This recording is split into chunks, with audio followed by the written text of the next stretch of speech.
Here I'm riding Samba around, and I've got my buckets. I've got 3 buckets set up here in a row to make like a 3-loop serpentine. And at the walk, Samba doesn't have any problems at all, it appears, in doing changes of bend. I think she can do this all day long. Notice her head doesn't pop up. She kind of gives me the feeling that her barrel shifts from one side to the other.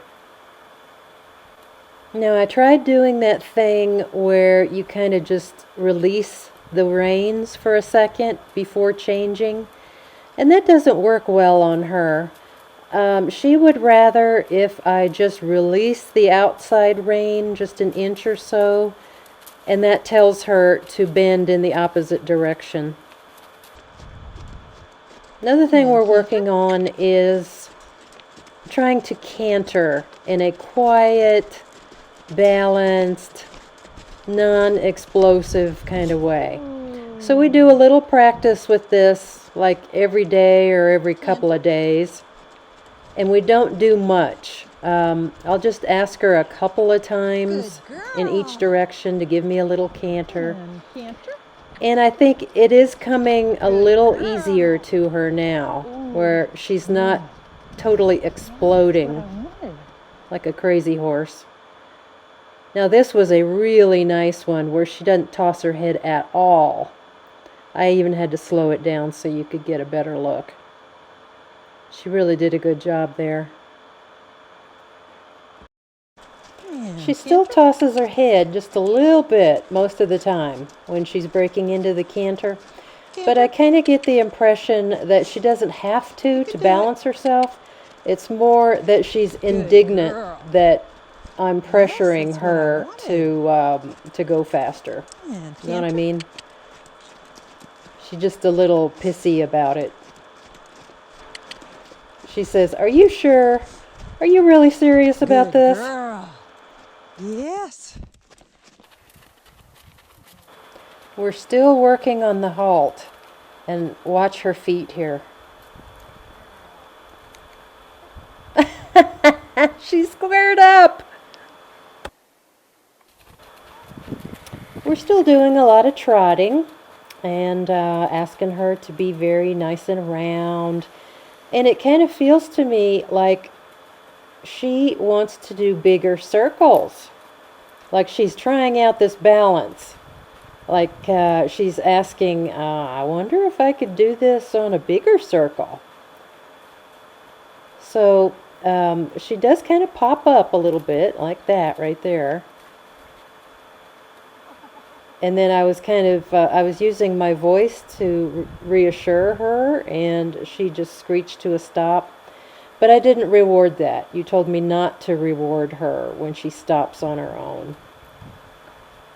So we're just walking around here, changing bend and direction a couple of times.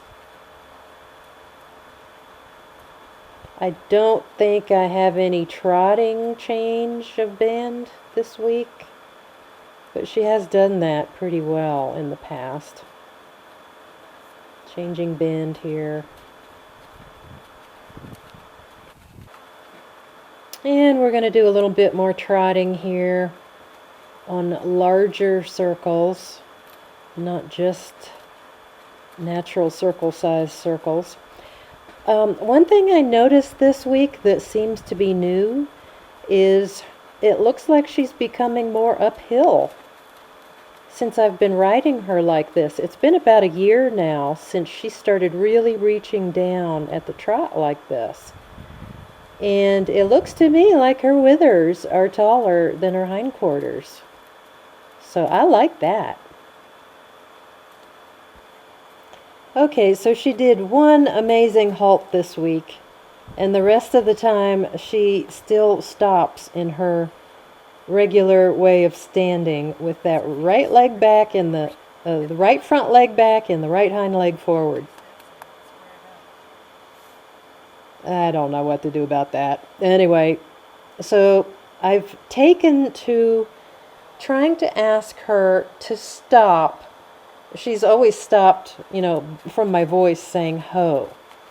So I'll say ho, 1, 2, and just hope that she stops. Usually she'll take a step or two, sometimes 3 or 4, and then I'll start to have to ask her by jiggling the reins to stop completely. But she is doing kind of a forward-going stop where she'll take a step or two after I give her the halt cue or the ho cue. See how uphill she looks? This is new. And I'm asking her to go with just a little bit of move out there. And this is the last stop I'm going to show with her. Okay, now we're going to switch over to Prairie and see how he's been doing this week. So I've been doing changes of bend and direction with him at the walk, and working on circles, and working on the halt. You're looking at me. And as pleased as I am with him, it just always seems like there's something missing here. If you look at me riding him, I've got so much horse out in front of my saddle. He's got a really long neck and a big head, and compared to Samba, he is really downhill. Really downhill. So what I need to get from him, and that's what I'm going to show you I've been working on, I need to get that super soft neck position and really get him reaching down into the bit and kind of like shortening up his neck. So I've been doing some groundwork with him where I really emphasize softening, and not just a little, but way down. And I know you don't like the use of treats, but this really helps clarify things for him.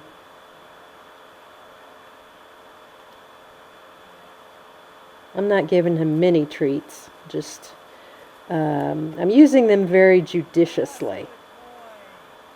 Asking him to soften. I've been rubbing his neck muscles, and I'm going to work on doing a lot of bending with him with his neck in this kind of position.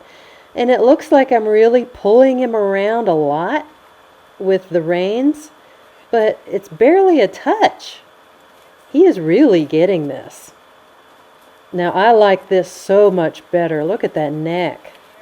He's really getting deep here. And I give him a pat and say, "Oh yes, you're doing so good there, buddy."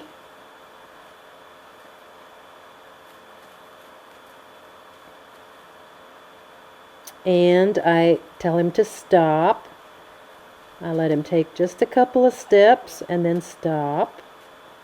Couple of steps and stop. He's just so cooperative now. As you say, he is really in the game. He wants to please me. And I love that. After years of frustration, this is wonderful to see. Here I just walked over to his other side, and I'm going to ask him to do a turn in. And he does the most amazing 180-degree turn in. And gets super soft again.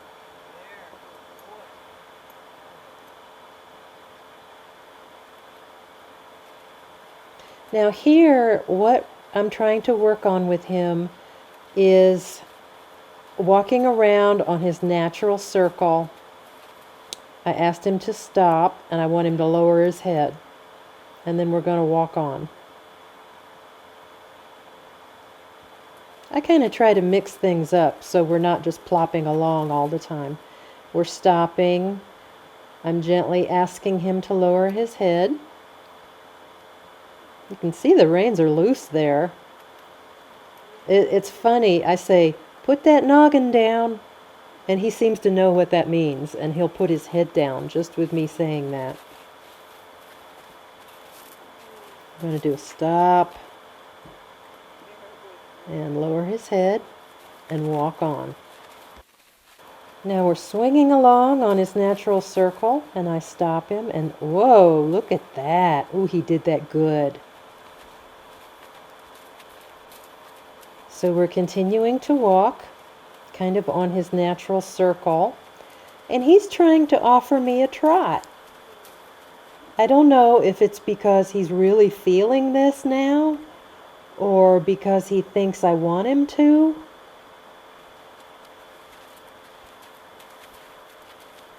I'm not asking him to trot, and I'm not discouraging him either. He's kind of like falling in on me just a little bit, so I don't want him to fall in on me. But I'm just kind of keeping him at a walk without discouraging him. And he's going on a circle to the left, and look at this big swingy walk. When he walks on a circle to the left, he drags his feet and doesn't go anywhere. Now I've yet to try this out under saddle. I'm just getting it reinforced on the ground first. Okay, a little more circle to the left. And look what a beautiful big walk he's got. He is really stepping under himself. And trying to give me a trot. Usually when he tries to trot, he'll drop his head all the way to the ground. And I don't exactly know what to do about that. He should be balancing his weight by bending and stepping under himself, but he doesn't quite do that yet. But he's stopping and lowering his head nicely, and then walks on. So all this is good stuff. Okay, so you wanted to see my saddle on Samba, and you're going to have to pause it if you want to look at it longer than this. I think it's pretty balanced, and my problem is the way I'm sitting, I think.